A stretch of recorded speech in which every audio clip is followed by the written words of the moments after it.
बढ़ते हैं आगे, जहां 100 साल का आरएसएस हो चुका है। शताब्दी समारोह का आयोजन किया गया है। नई दिल्ली में समारोह का आयोजन है। समारोह में पीएम मोदी शामिल हुए हैं।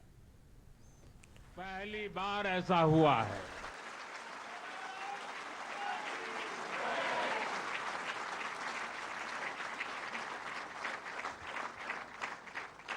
इस सिक्के के ऊपर संघ का बोध वाक्य भी अंकित है।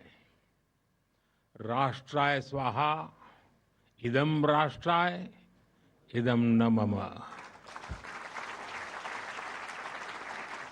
साथियों, आज जो विशेष स्मृति डाक टिकट जारी हुआ है, उसकी भी अपनी एक महत्ता है।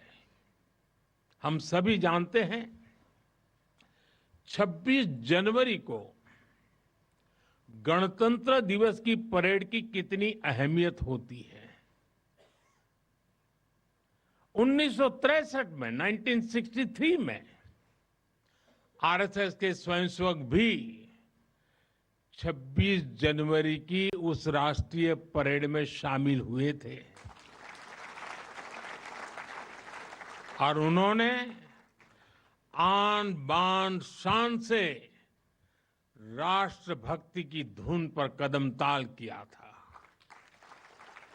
इस टिकट में उसी ऐतिहासिक क्षण की स्मृति है।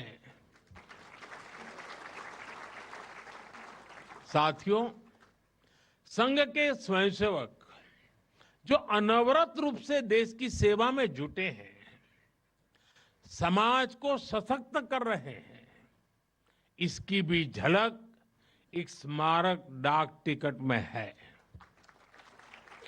मैं इन स्मृति सिक्कों और डाक टिकट के लिए देशवासियों को बहुत बहुत बधाई देता हूं।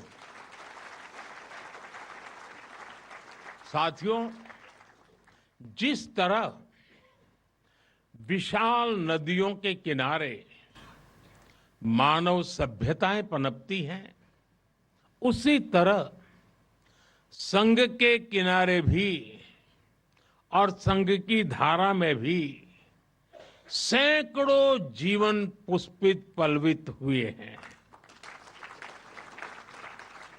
जैसे एक नदी जिन रास्तों से बहती है, उन क्षेत्रों को, वहां की भूमि को, वहां के गांवों को सुजलाम सुफलाम बनाती हुई अपने जल से समृद्ध करती है, वैसे ही संघ ने इस देश के हर क्षेत्र, समाज के हर आयाम को स्पर्श किया है।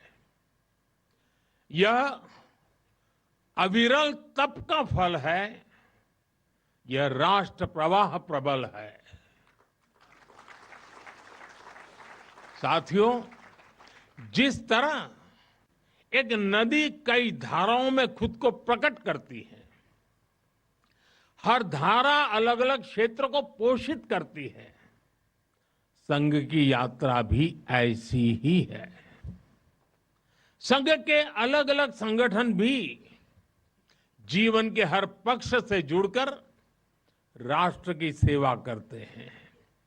शिक्षा हो, कृषि हो, समाज कल्याण हो, आदिवासी कल्याण हो, महिला सशक्तिकरण हो, कला और विज्ञान का क्षेत्र हो, हमारा श्रमिक भाई बहनों, समाज जीवन के ऐसे कई क्षेत्रों में संघ निरंतर कार्य कर रहा है। और इस यात्रा की भी एक विशेषता रही है। संघ की एक धारा